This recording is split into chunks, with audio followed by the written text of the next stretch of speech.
They definitely need one more defensive end. Who do you think is the best fit for the 49ers given what they have in their room?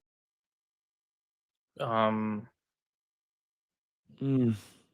Like, to me, like if they're looking for someone like Shamar Stewart or Mykel Williams, you can make the argument that they're kind of similar to Yetur Gross-Matos, and maybe they're best suited to be rushing against guards and beating them because guards can't handle their quickness and power. But if they really want an edge rusher to complement Yetur Gross-Matos, maybe they want someone more like Jalen Walker or Mike Green if he's on their board, or James Pierce or Donovan Ezeraku. I think they have to take two, and I think they have to take one of each. So I think they're going to take one like somewhat early, whether that's second, third round. I'm not sure. It sounds like they're really high on Oluwafemi. I was just gonna say that. They also talked to Landon Jackson, who I like a lot as well. I would love if they did a combination of two that are different from each other. So if they went like a Landon Jackson around 2, and then like around 5 they went David Walker. Like that Is Landon Jackson in that Gross-Matos mold in your eyes? He's big. Yeah, you can kick Landon Jackson inside if you need to. And then as far as David Walker goes, he is undersized, but I think if you put him on the edge like across from Bosa, and then you have somebody like a Landon Jackson next to him, like he's gonna play well. He's a good player. I love Landon Jackson. He's too. one of my favorite prospects in the draft. Yeah. I feel like he doesn't get enough. Like if he'd gone to Alabama or Georgia, he'd be so hyped right now. But he went to Arkansas. Sure. People are like, eh. But he They killed were it at the terrible. combine. Yeah. Killed it at the combine. So my thing is, it'd be interesting. This is why I think Jalen Walker is such a great fit for the 49ers. I don't know if he'll be there at 11, but you could put him at Sam. He doesn't have to be a will. He doesn't have to be a full-time will linebacker, but you could put him at Sam. And then in the nickel defense, he could play D end. And yeah, he doesn't have to be a full-time D end because they don't necessarily need a full-time D end. Does it worry you though that they would, if they took him, they'd be trying to fill 2 needs at once? If they put him at will, but if they put him at Sam, I feel like that's not a super critical position in the 49ers defense. Do you know what I'm saying? Yeah, like, but he can't be the full-time will. The only thing that worries me is I know like I have this thought process when I'm doing mock drafts, and I know I've seen a lot of other Niner content creators have kind of the similar thought process. Is like if you go Jalen Walker early, obviously with pick 11, like you kind of get the thought process of like, I don't need to look for an edge and I don't need to look for a linebacker until late. And that's what I think Kyle's gonna do if they do go that route. That's probably. I just like the idea, like the versatility he would provide. Like you could all of a sudden do some 5-man fronts where he's the Sam, but he's on the line of scrimmage. You know what I mean? There's so many cool things that a creative guy like Robert Saleh. So if Robert Saleh wanted him, I'd be sold. I'd be into it. I'd be like, okay, he has for sure 40 ideas of how to use him. Yeah. But I don't know if he's going to want him. He might want someone else. He might want someone a lot bigger. I could see him want him. Robert Saleh knows. Is it Jalen Walker too, like a coach's kid and just like a stand-up guy? Yeah, Saleh would love him. I don't know why he wouldn't. And I know a lot of people are sold that he's going to go top 8 or whatever, but I feel like what team's going to draft him? Like what team is he projected to go to? You got to have really confident defensive coordinator to take him. Yeah, I think the teams in the top 10 that could take him would be Panthers. Always mock to the Panthers at 8. Yeah, Panthers is my number 1. That's what I was thinking. I think if he doesn't go to the Panthers, then we got him.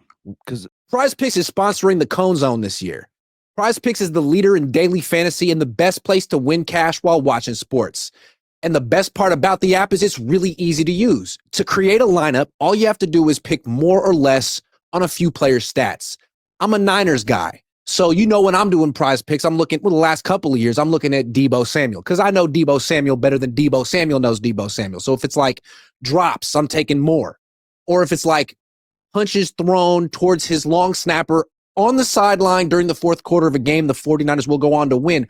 I'm smashing more because I know the 49ers and I'm a PrizePicks guy. Now, maybe they didn't have those exact plays, but they have so many plays that'll make your head spin. And you can play PrizePicks in over 40 states, including California and Texas. Best part about it is the new user offer. PrizePicks will give you $50 when you play your first $5 lineup. So win or lose, you'll get $50 just for playing. That sounds like a win to me. Use promo code Cohn, COHN, to claim your $50 today. Tell him Grant sent you. What about Shamar Stewart? I feel like this guy is a guy that Chris Kasarek's going to like a lot. Chris Kasarik was with the Lions in 2013, long time ago. They drafted Ziggy Ansah with the 5th pick. This is a guy who had 4.5 sacks in college at BYU, went to the combine, ran a 4.5 something at 270 pounds. And Chris Kasarik and that team felt Chris Kasarik had the chops to coach him up. And he did. I mean, he had some big seasons for the Lions. Do you think that Kasarik looks at Shamar Stewart and says, maybe not for a lot of teams, but give him to me and I'll turn him into a 10-sack-a-year guy? I don't like Shamar Stewart, bro. He had how much sacks did he have this year? 1? I think this was what I'm saying. Like, he doesn't have the production, but he has the traits. And if you give him to a coach like Kasarik, do you think that he could unlock the production? Is that a good marriage? I think he could. And the only reason why I say that, and the only reason why I think he likes him as well, is because he didn't have the production, quote unquote, with 1 sack. But I'm pretty sure, correct me if I'm wrong, but I think he led the SEC in pressures. So his pressure rate's really high. So he does get home. He just doesn't finish. Yeah. Yep. My problem with him is he's very raw when it comes to pass rush moves. It's very much so like I'm going to bull rush you, and because I'm bigger and more athletic, I'm going to win.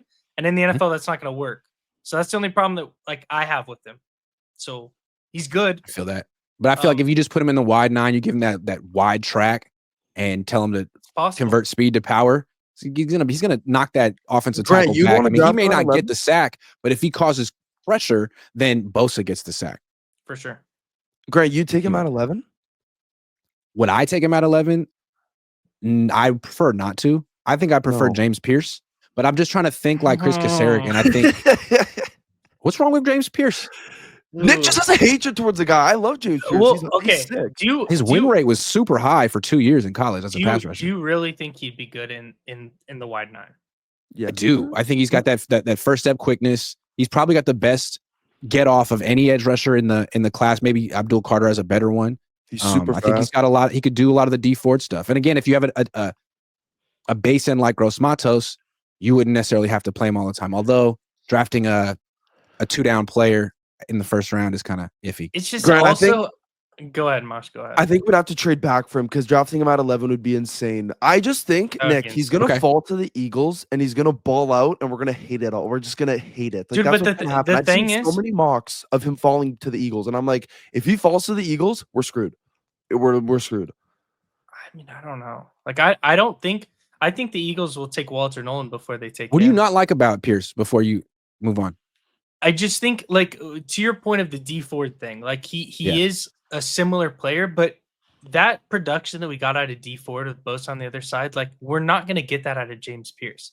He's very raw. I just think he tries to use his quickness, and that's about it. Who would you rather draft at 11, James Pierce or Mykel Williams? Oh, that's so tough because Mykel Williams athletically is a freak. Like, that guy's different. Great run defender. I agree with what Jesse's been saying about him, where if we drafted him, he probably has a down year that first year, and people are like, look at this, Shanahan and Lynch did it again. Horrible first round pick, right? But I think he'd have a good second, third year once Kasarik kind of gets him into it, just because of how athletic he is. So I think he'd kill it right away, like Ladd McConkey and Brock Bowers. I think like he's been good at Georgia since he was a rookie. He's good. He's good. I think he'd be really freaking good. He's just raw. He's raw like James Pierce is. Like, he's not. He is definitely raw as a pass rusher, but he's not raw as a run defender. Like, he's to me, Shamar Stewart is raw. What does Shamar Stewart do well right now? Get close to making plays. Like, Mykel Williams, a good football player, a good football player with potential to be a much better pass rusher than he already is. And I don't like Shamar Stewart saying that he doesn't like getting sacks. Like, I hated when he said that. That pissed me off. Princely from Ole Miss. I'm not even going to try and say his last name. It's like Umin Lianin.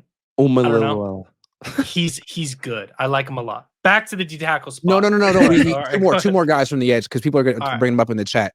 Okay. What about Mike Green? I mean, Mike Green, if he didn't have the issues, the accusations, multiple, no arrests, but accusations, that he might be just like the. Does anyone know why Mike Green didn't go to a big school? Like, is he one of those guys like, oh, I'm saying he did.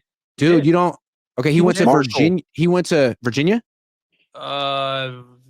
He went to Virginia. Yeah. Or one of those two, Virginia Tech. Yeah. And one of them. He was accused for the second time of. Yeah. So he You got transferred accused after two Look that. it up. times? Oh yeah, no. One in Look high it up, school, and one then in and then college, they suspended him, and then he transferred. Yeah. So Yeah. 2 times, 2 accusations. To me, I wouldn't draft him, and I don't think the Niners would either because I just feel like the owners would be like, "Oh, you want to draft this guy? Tell us about him." No, Yeah. no, we're not answering those questions at our introductory press conference. Sorry. Now the Chiefs would, the Eagles would. Yeah. I don't think the Niners would, and maybe I'm wrong. Mhm. The other thing that worries me about him is his arm length. His short arms. Yep. So, But I do think he has the he's a good player, explosion and the bend that they want. He has the very good potential to player. be really good. Yeah, very good player. If he Doesn't. Um, Yeah. doesn't. Anyway,